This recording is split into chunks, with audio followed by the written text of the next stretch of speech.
quizá pueden ser tediosos, entre comillas. Bueno, quizá no entre comillas, pero quizá pueden ser tediosos, pero van a ser necesarios para ver lo demás del curso.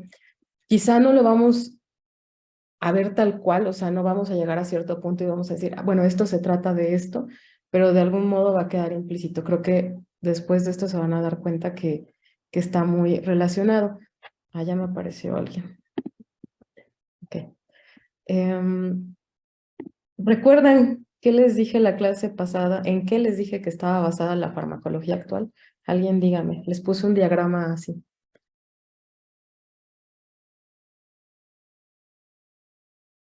En el uso de la genética. Bueno, pero sí, eso es una parte, pero les puse un diagrama así y les puse como diferentes áreas o diferentes ramas de la farmacología. ¿Se acuerdan? Yo recuerdo que era terapéutica, Ujú. farmacodinamia, también toxicología. Ahí son las únicas de las que me acuerdo, perdón. Gracias. ¿Alguien más? Era toxicología, terapéutica, Ajá. farmacodinámica, no, ay, no me acuerdo. Bueno, es que aparte no escribí. Ah, bueno, ok.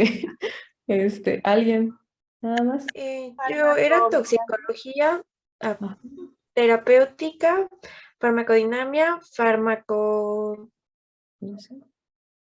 bueno, no recuerdo cuál era la otra, pero farmacovigilancia, farmacogenética y farmacoepidemiología. Faltó una, pero no recuerdo cuál es. No, está bien, gracias. Sí, la clase pasada les enseñé este diagrama. En realidad, esto que les ponía era una parte de lo que está basada la farmacología actual. En realidad hay más áreas, ahorita lo vamos a ver. Em, pero sí, la intención era que supieran para esta clase que esto es parte de lo que sustenta, por decirlo así, al estudio farmacológico actual. Ahora, ¿qué nos interesa de un fármaco? ¿O qué nos interesa cuando hablamos de un fármaco?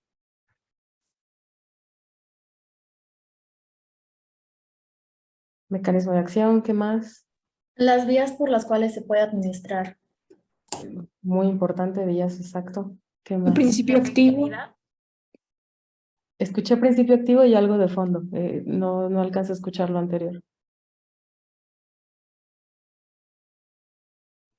Bueno, dije efectividad. Ah, ok, sí, efectividad también. ¿Qué más? ¿Qué más se les Dosis. ocurre? ¿Eh? Dosis. Dosis, muy importante, dosis. ¿Qué más? Reacciones Efectos adversas. secundarios. Sí, Toxicidad. toxicidad, sí, muy importante, toxicidad, exacto. Bueno, la farmacología actual, como les había dicho, se sustenta en varias cosas. Y hay preguntas importantes que nos interesa responder en relación a los fármacos. Les decía, pues claro que nos interesa efectos secundarios, nos importan las dosis, nos importa, digamos, que efectos adversos que pueda haber. Entonces, estas preguntas son casi como de libro, por decirlo así, o es casi que va de cajón. Las primeras 4, las 5, ahorita se las voy a explicar. Pero sí, nos interesa saber si penetra o no penetra el fármaco en el paciente, si llega de manera correcta a la zona de acción, porque a lo mejor, pues sí, ¿no? Sí, puede penetrar, pero no llega a la zona que nos interesa o es eliminado antes de tiempo, ¿no? Ahora, produce también un efecto farmacológico previsto o, contrario a eso, en lugar de ayudarnos, va a producir un efecto tóxico y que va ligada a la 4, ¿no? Se traduce en un efecto terapéutico o en un efecto tóxico. Ahora, la 5, esta es un poquito más actual. Yo les venía diciendo que como médicos yo creo que no tienen que quedarse nada más con las cuestiones del libro, digamos que lo común. Ya hay campos que se dedican a evaluar también farmacología tomando como base la genética y ahorita lo vamos a checar. Entonces, vamos a ver que hay diferentes ramas o diferentes divisiones en la farmacología. Aquí hay unas cuantas: farmacoterapia, toxicología, farmacognosia, como les había enseñado en el diagrama anterior. Vamos a revisar estas clasificaciones o esta parte de la farmacología. La intención es que vayamos de lo general a lo particular. Sin embargo, sí quiero que tengan en cuenta que muchas cosas se relacionan, ¿no? Hay ciertas áreas que no podemos separar por completo y que no van a estar como encasilladas solamente en una cosa o solamente en otra. De algún modo, todas forman parte de la farmacología, entonces es de pensarse y sonaría hasta lógico que están relacionadas, ¿no? Entonces vamos a iniciar, les digo, de lo general a lo particular. Farmacognosia. Farmacognosia quizá es de lo más básico y se refiere a el estudio de principios activos que pueden ser de origen animal, vegetal y mineral. En clases pasadas veíamos y les decía que originalmente los productos activos o las sustancias activas que se utilizaban para tratar, para hacer remedios o digamos, sí, los remedios básicamente que se utilizaban en las personas venían de origen vegetal, porque digamos, pues es lo más, lo que tenían más disponible, de algún modo lo que se conocía más, era lo, digamos que de lo que se echaba a mano. Sin embargo, sí me gustaría que supieran que no es lo único. En el caso de la farmacognosia también pueden entrar productos de origen animal. Este es un ejemplo que les quise poner de producto de origen animal. Esto es un molusco, sí. Bueno, es un caracol, me parece un molusco gasterópodo, no me acuerdo exactamente la clasificación, pero bueno, pertenece a la familia Conidae. Estos son unos animalitos que producen algo que se llama conotoxina. Ah, son importantes, sí, digamos que ecológicamente tienen un papel con esta cuestión de la conotoxina, al parecer es la manera en que les permite alimentarse, bueno, pican a un animal, el animal pues muere o bueno, digamos que entra como en parálisis y es la manera en que se pueden alimentar. Hay reportes por ahí en la bibliografía de buzos que se encontraron con estos animalitos y dependiendo también del reporte que vean, estas personas pues murieron por parálisis o bien, bueno, se les pudo tratar. Obviamente esto depende de si cuánta toxina se les inyectó a estas personas, quizá también el contexto, ¿no? La edad, no sé, el peso de la persona, ¿no? Pero básicamente este tipo de toxinas, conforme ha ido avanzando todo el desarrollo de la química orgánica, química inorgánica, fue posible mapear su estructura química, que es la que está aquí en medio. Y actualmente ya hay un producto que está basado en eso. Lo aprobó la FDA en el 2004, 2006 más o menos, por ahí. Y se dice que es más potente que la morfina y que no causa adicción, que la adicción que causa la morfina, ¿no? Entonces, para que vean, no es solamente productos de origen vegetal, también hay productos de origen animal y en algunos casos también pueden ser mineral. Pero esto, digamos que es farmacología, digamos, en su forma más, voy a decir primitiva, en cierto sentido, porque es como les decía, a partir de lo disponible en la naturaleza, fue como se empezó a aislar los primeros fármacos o las primeras sustancias activas. Ahora, la farmacología química, también les comentaba que de repente hubo un auge de la química orgánica, química inorgánica, y esto permitió hacer síntesis de diferentes compuestos. La farmacología química en particular se encarga de esto, la estructura química de los fármacos, que obviamente es su obtención y o síntesis, y sobre todo esta estructura que tienen los fármacos que son sintetizados y la actividad farmacológica que puedan tener. Les quiero poner un ejemplo acerca de esto que me va a servir también para ejemplo más adelante en otras ramas. ¿Alguien ha escuchado hablar de la talidomida? Sí. Sí, a ver, cuéntanos, ¿qué has escuchado hablar de la talidomida? Ah, no, he escuchado el nombre, pero no he escuchado nada sobre esto. No, está bien. ¿No Bueno, tenía que ver algo con el embarazo, algo así? sí, sí tiene que ver con el embarazo. Bueno, ¿se acuerdan que también les comentaba la clase, sí, creo que fue la pasada, que les hablaba acerca de la medicina en la Segunda Guerra Mundial? Hay muchas cosas que vienen de por allá. Particularmente, bueno, este señor que está aquí no es Kunz, no encontré una imagen de Kunz, pero este me parece que es Mengele. Pero bueno, cuando terminó la Segunda Guerra, algunos de los médicos que trabajaban en campos de concentración y etcétera, fueron contratados por otras empresas. Ese fue el caso de este señor Kunz. A él lo contrató una empresa que se llamaba o se llama SIVA para precisamente sintetizar compuestos, ¿no? O hacer la producción de algunos compuestos. Entre ellos estaba la talidomida. Más o menos eso fue entre 1953 y 1957. Originalmente, la idea era utilizarlo como antihistamínico, pero digamos que con algunas pruebas que se hicieron por ahí, se dieron cuenta que era un buen sedante. Entonces, la idea fue posicionarlo como una opción para los barbitúricos. Entonces, saben, los barbitúricos también pueden actuar como sedantes, pero tienen también unas ciertas reacciones adversas, ¿no? Entonces, esta talidomida fue, ¿cómo se dice?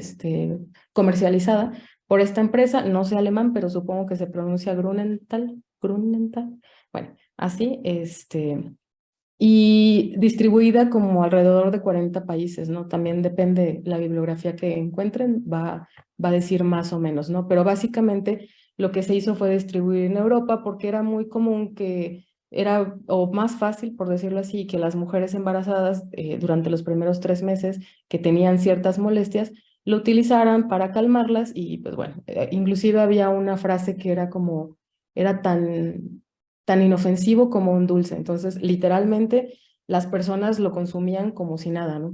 Y entre ellas, pues muchas mujeres embarazadas. Ahora, ¿qué pasó?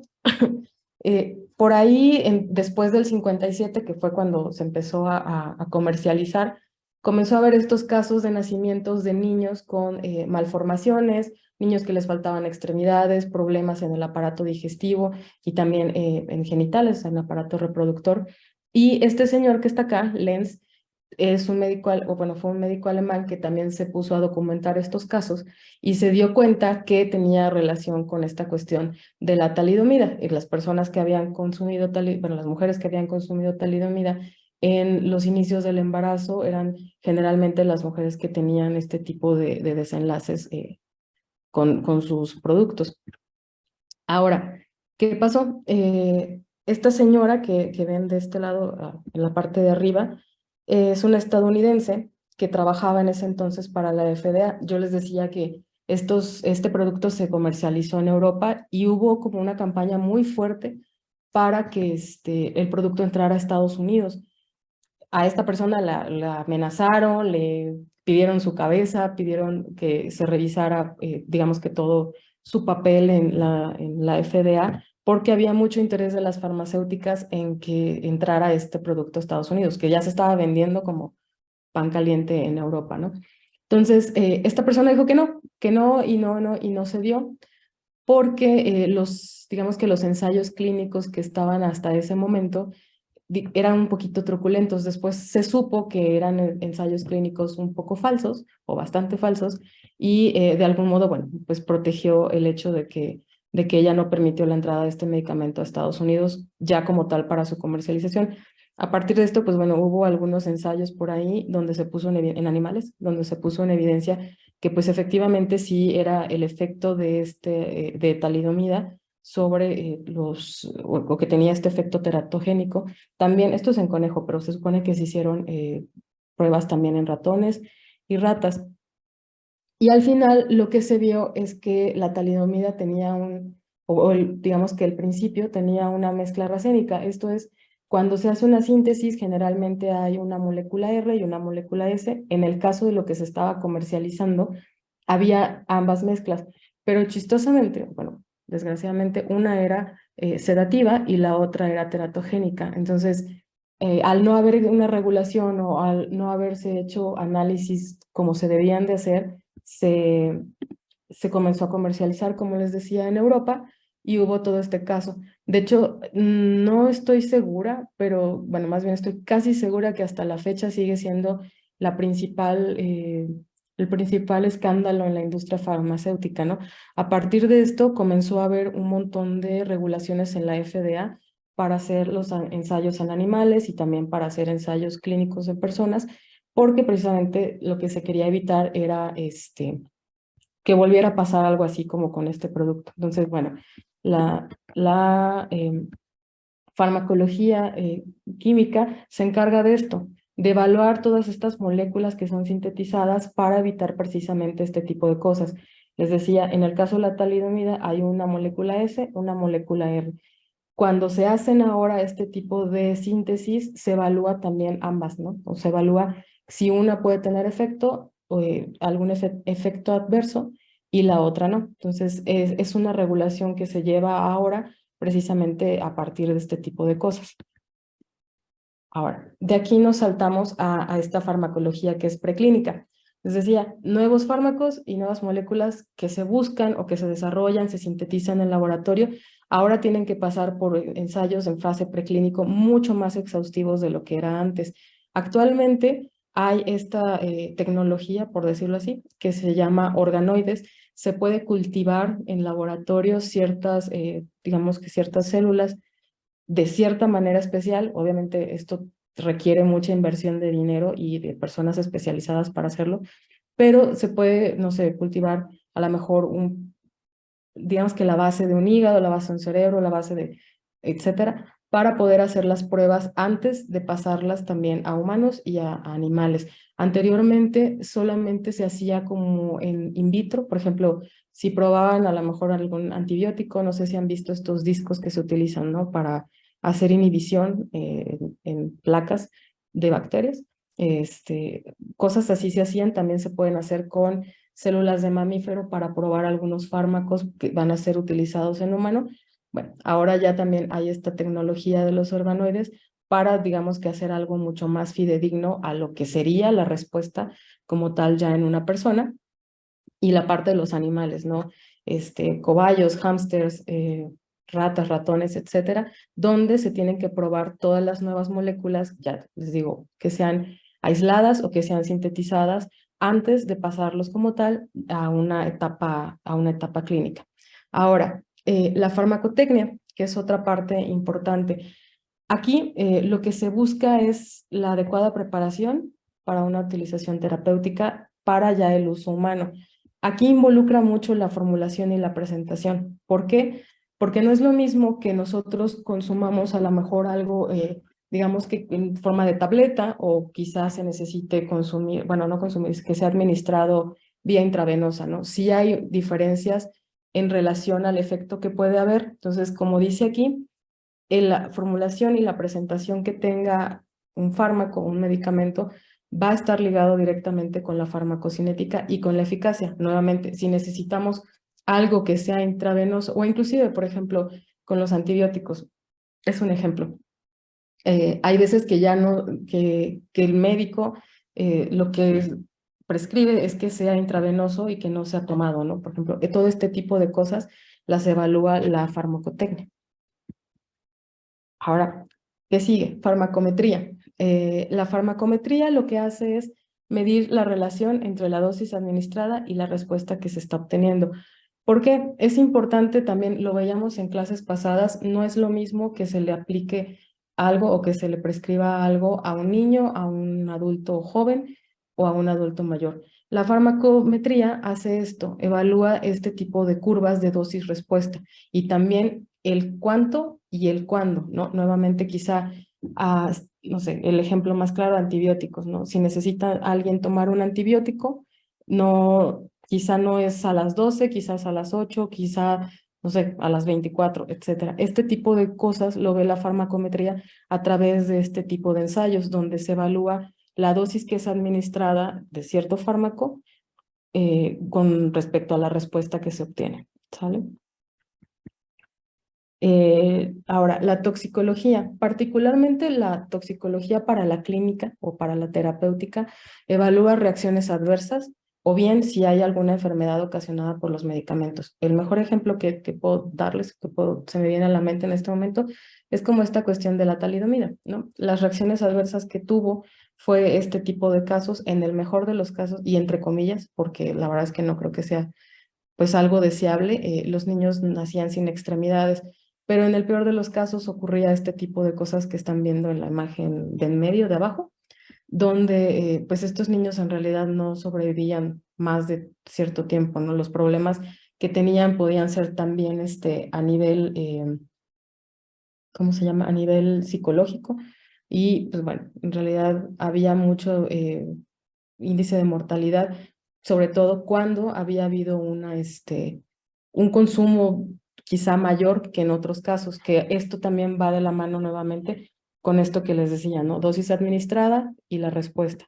Aquí hay una combinación de ese tipo de evaluaciones que hace farmacometría con la toxicología, ¿no? A mayor dosis, en este caso, pues bueno, esto es el efecto, sobre todo esto que les menciono abajo, es el efecto de lo que se vio con la aplicación con el consumo de la talidomida. Y ahora sí, nos vamos como un poquito más a la parte clínica. En la parte clínica como tal, ya la farmacología evalúa acción y efecto de fármacos, tanto en personas sanas como en personas enfermas. Hace rato uno de sus compañeras me preguntaba cuál es la diferencia aquí y aquí. ¿Alguien se imagina cuál es la diferencia entre uno y otro? Porque aquí también estamos viendo efectos y podemos ver efectos adversos. ¿Alguien se imagina cuál es la diferencia? ¿O cuál es una de las diferencias?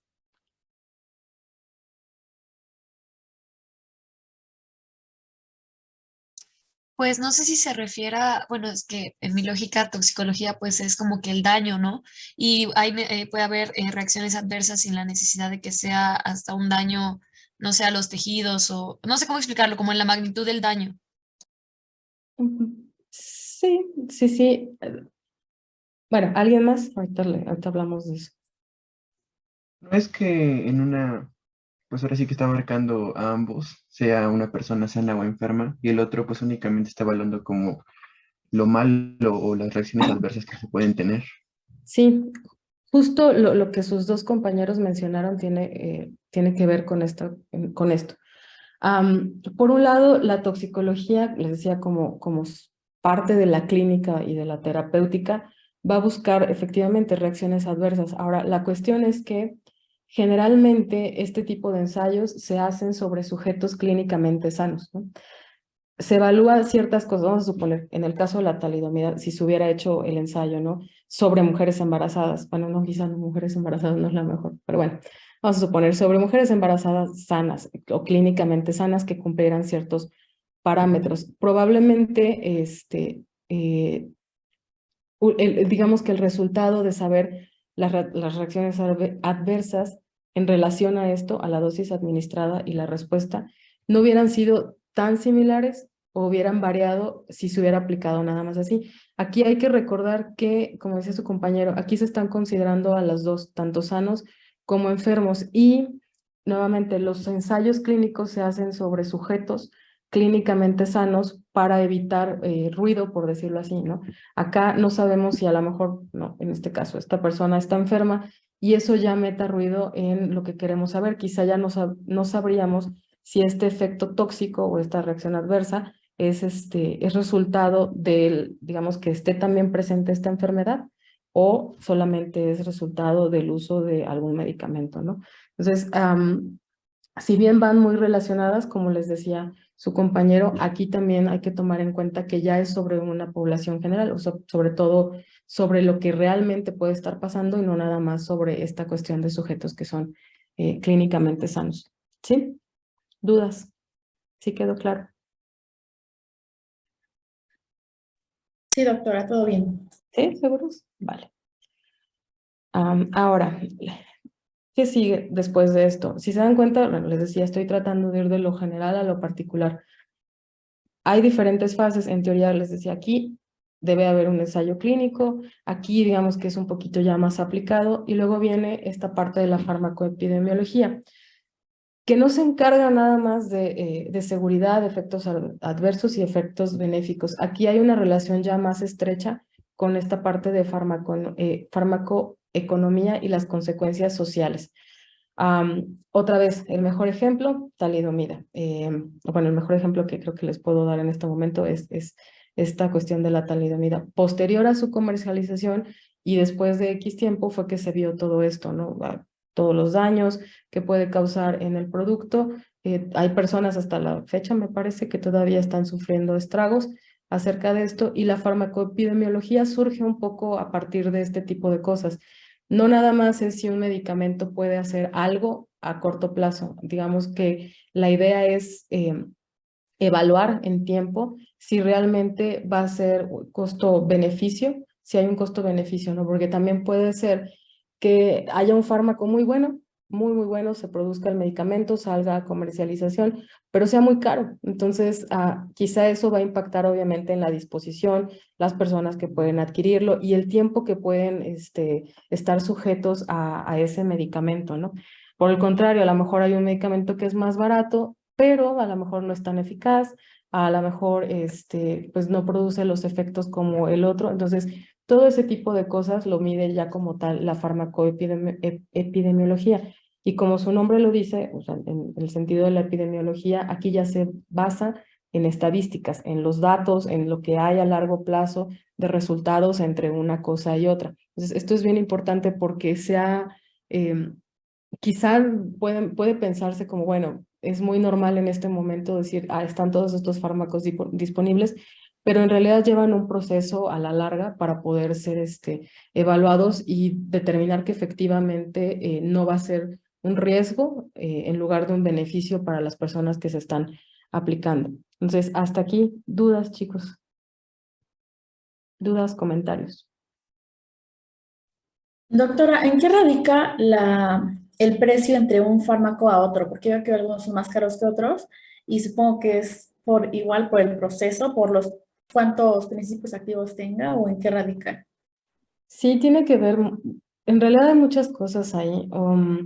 Tiene que ver con el laboratorio, sí, con síntesis, tiene que ver con quizá la estabilidad. Hay moléculas que no son estables por sí solas, entre comillas, se necesita de otras cosas que las estabilicen. También el proceso de síntesis a veces es más caro en algunas moléculas y todo eso al final de cuentas influye. Me gustaría decirles que no tiene que ver también con la misma, digamos que quien produce, pero la verdad es que sí. O sea, no sé si saben esto, a final de cuentas, la patente, cuando sale un medicamento para, pues no sé, vamos a suponer para problemas cardíacos, ¿no? Y no sé, Sanofi lo crea, puede someter para una patente y a lo mejor la patente son 10 años, ¿no? Entonces, de algún modo, el tener ese conocimiento intelectual, esa propiedad intelectual del fármaco, del medicamento, bueno, más bien del medicamento ya como tal, permite de algún modo establecer precios, ¿no? Entonces eso definitivamente influye. También no sé si han visto, bueno, las farmacias similares. En teoría, ese tipo de medicamentos, digamos que se copian o las fórmulas, una vez que la patente venció, hay gente que no renueva patentes y de algún modo se liberan o las patentes ya son tan conocidas que se pueden copiar. Voy a decir copiar, no quiero que lo tomen como copiar en el mal sentido, o sea, bueno, la fórmula se puede seguir y se puede hacer, ¿no? Hay gente que no, hay gente que sigue pagando una patente o que está más restringida y entonces eso también influye en el precio de los medicamentos. ¿Sale? ¿Otra Sí, pregunta? doctora, gracias. ¿Algo más, chicos? ¿Una otra pregunta? Yo tengo una pregunta. Por ejemplo, ya ve que, no sé si tenga como que igual, es como respecto a lo que dijo mi compañera, ya ve que hay, o sea, como medicamentos, que es el mismo medicamento, pero igual hay unos más. Ay, perdón, permítame tantito.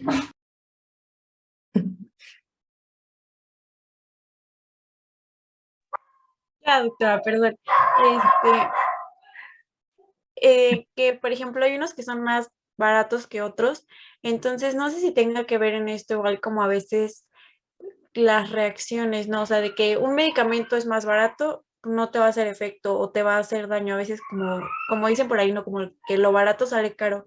Entonces, no sé si eso también, pues tenga como que ver en esto. Híjole, sí hay, bueno, no quiero decir adverso, porque en realidad para que ya esté como tal en el mercado, sí tiene que pasar un proceso. Lo que sí puede pasar es que no sea tan efectivo. No sé, bueno, lo vamos a ver más adelante, pero han visto que generalmente es la sustancia más algo que acompaña, o sea, el excipiente o algún vehículo. Bueno, a veces la eficiencia que tiene eso es lo que le da también más coste, ¿no? O sea, les voy a poner como ejemplo la cuestión de la vacuna de Pfizer, ¿no? Que les decía que hay pensamientos que dicen que no es un fármaco per se, pero bueno, lo vamos a tratar como fármaco. La vacuna tiene una parte de liposomas, son lípidos, que es lo que está envolviendo al ARN, porque el ARN tiene que tener estabilidad. Entonces, en el caso de ellos hay una modificación, ¿no? O sea, si bien hay otras modificaciones, porque esa tecnología de lípidos se utiliza desde hace años, en realidad no es algo nuevo, pero al parecer ¿cómo se llama?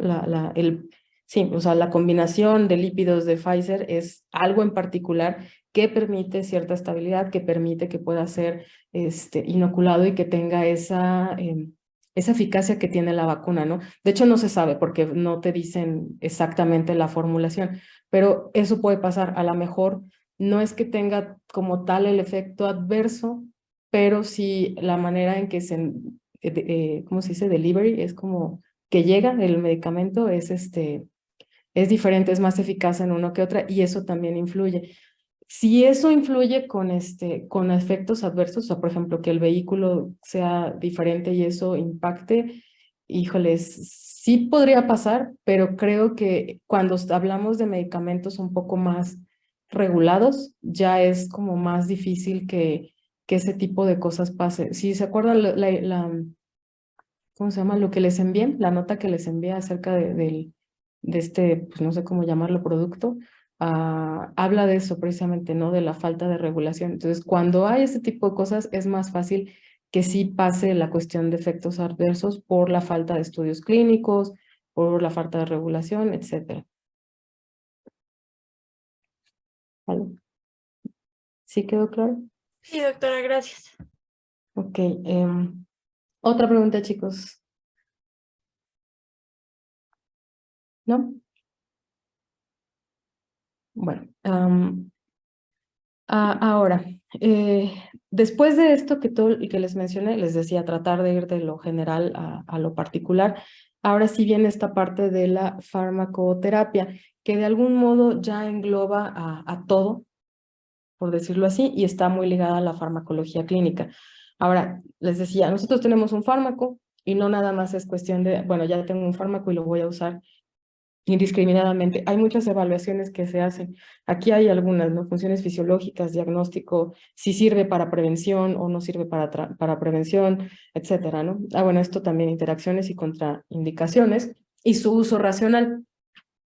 Ahora, esto sí ya tiene que ver mucho más con la clínica. Digamos que cuando ya llegamos aquí, ya es porque hubo un proceso, ya se sabe, y también esta parte del uso racional, como les decía, con la farmacoepidemiología, se mide a lo largo, en el paso del tiempo, ¿no? Un ejemplo muy claro es esta parte del uso de antibióticos, hasta no me acuerdo qué año, no era regulado y ahora ya lo es. No sé si, bueno, en teoría, para poder consumir un antibiótico tendríamos que tener una receta, no sería nada más así como llegar y como comprar lunetas, me puede dar un antibiótico. Entonces, toda esa parte se encarga la farmacoterapia, ya involucra todo desde, ok, este fármaco ya fue probado, sirve para esto, no sirve para esto, las dosis en las que tiene que ser administrado, cada cuánto, contraindicaciones a lo mejor, y por supuesto esta parte del uso racional. Digamos que esto es como, quisiera decirle como el fin de la cadena, cuando ya llega a ustedes un fármaco y que ustedes ya lo están prescribiendo o ya lo van a prescribir, en realidad ya tuvo que haber pasado por todos estos procesos, idealmente, para su correcto uso y para su correcta aplicación en la población, ¿sale? Y esto que les mencionaba, respondiendo a la pregunta número 5, de si existe una influencia en relación al contexto genético. Les decía, no creo que deban de quedarse ya nada más con las cuestiones básicas del libro y ahora estos campos, que es farmacogenética y farmacogenómica, son bastante importantes y está habiendo un boom de todo esto desde hace ya algunos años. ¿Qué pasa con estos dos? En el caso de la farmacogenética, aquí, como les decía, se evalúa la influencia del contexto genético, porque muchas veces no sé si han visto que entre poblaciones se espera que un fármaco no funcione igual o un medicamento no funcione igual. A lo mejor a las personas les causa reacción, a lo mejor necesitan más dosis, menos dosis, etcétera.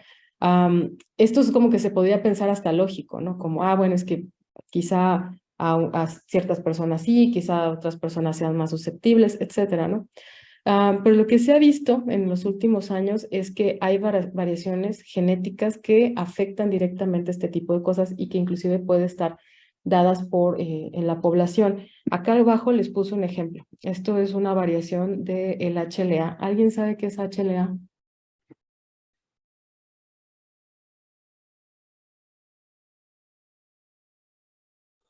El antígeno del linfocito humano. Ajá, no, sí, sí. Esto es como le llamamos nosotros al complejo mayor de histocompatibilidad. Am, Hay variaciones entre poblaciones, no todos son iguales. De hecho, inclusive entre nosotros, o sea, entre, por ejemplo, México o mexicanos, son muy diferentes y hay digamos que esta mezcla, por decirlo así, es que no sé cómo, sí, bueno, mezcla entre poblaciones ha generado que exista variabilidad. Entonces también no es lo mismo la gente en Asia, tienen a lo mejor un HLA predominante que respecto a los que están en Europa, los que son mestizos o que somos mestizos más bien, porque en México somos mestizos, por ejemplo en Brasil y un poquito más abajo que hay mestizos de portugueses, etcétera, ¿no? Hay variaciones y esto influye mucho en cómo respondemos también a enfermedades virales, a enfermedades bacterianas, ¿no? Pero en este caso en particular, por ejemplo, esta variación que se presenta en algunos países asiáticos tiene este efecto, aumenta el riesgo de reacciones adversas y carbamazepina y tiene reacciones dermatológicas graves. Entonces, quizá con nosotros no es tan relevante, a lo mejor si está o no está, pero para otras poblaciones sí. Entonces, esto se ha estudiado en el sentido o se está estudiando en el sentido de generar como terapias un poquito más dirigidas, y a esto va la farmacogenómica también. ¿Qué hace esta parte de farmacogenómica?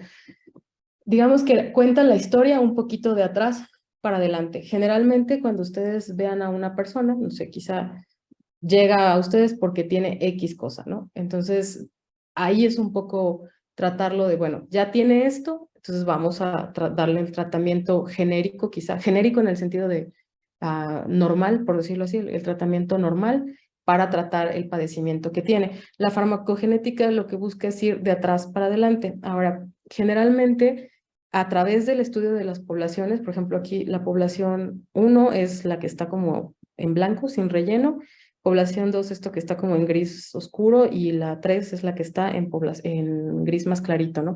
Entonces, la idea es buscar a través de genómica diferencias entre estas poblaciones que los hagan a lo mejor más susceptibles a ciertas cosas que otras. Entonces, a lo mejor, no sé, en el caso de un problema cardíaco, ¿no? Vamos a tomar, por ejemplo, mejor la población 1 tiene más predisposición a cierto problema que la población 2. A través de conocer esto y de saber dónde está la variante o dónde radica esa variabilidad entre una población y otra, se puede hacer como algo más dirigido, ya sea que a esta población se le dé tratamiento 1, tratamiento 2 o tratamiento 3, tomando en cuenta qué contexto genético tienen estas personas, ¿no? Y eso ha sido ha sido muy estudiado en el sentido de proveer como terapias un poquito más dirigidas. No sé si han escuchado que en Europa, no recuerdo qué parte de Europa, hay una población que no es susceptible a la infección por VIH. Esto tiene años, ¿no? Cuando hubo la peste, la bacteria es causada por Yersinia pestis, al parecer hubo como una cierta presión evolutiva para el receptor de la bacteria dentro de las células, o bueno, en la superficie de las células, y curiosamente también es uno que es utilizado por VIH. Entonces, estas personas tienen una diferencia que hace que no se infecten como tal. Entonces, por ejemplo, a través de ese tipo de cosas, lo que se ha hecho es tratar de hacer terapias dirigidas para poder evitar que los casos de infección por VIH pasen a SIDA, ¿no? O sea, o que digamos que estas personas ya no sean susceptibles a la infección. Entonces, eso es un muy, muy buen ejemplo de cómo a través de eso se ha buscado de atrás para adelante. Ok, está esto que tiene esta población que los hace de algún modo resistentes, por decirlo así, a la infección por este virus, y a partir de eso entonces se puede generar un tratamiento, suponiendo que sea una terapia dirigida hacia ese receptor, a eliminarlo, a disminuirlo, a bloquearlo, etcétera, ¿no? Entonces, eso es un muy buen ejemplo de cómo se puede utilizar esta cuestión de la genómica para hacer farmacología actual. Ahora, esto les decía, les quería dejar esto, es, aquí en México tenemos un Instituto Nacional de Medicina Genómica. Les decía que no, me gusta que sepan que ustedes como médicos no nada más se pueden dedicar exclusivamente a la clínica, pueden incorporar muchas otras cosas. Generalmente aquí hay seminarios, por ejemplo, aquí hay uno de retos y logros del diagnóstico de arritmias hereditarias. Entonces, a través de hacer este tipo de cosas, es como pueden mapear también si cierta población va a tener este tipo de problemas, quizá cuando sean más grandes o quizá los puedan desarrollar más temprano, ¿no? Entonces, todo esto se encarga de hacer estas dos áreas, ¿no? Tanto farmacogenética como farmacogenómica. ¿Sale? ¿Preguntas de esto, niños?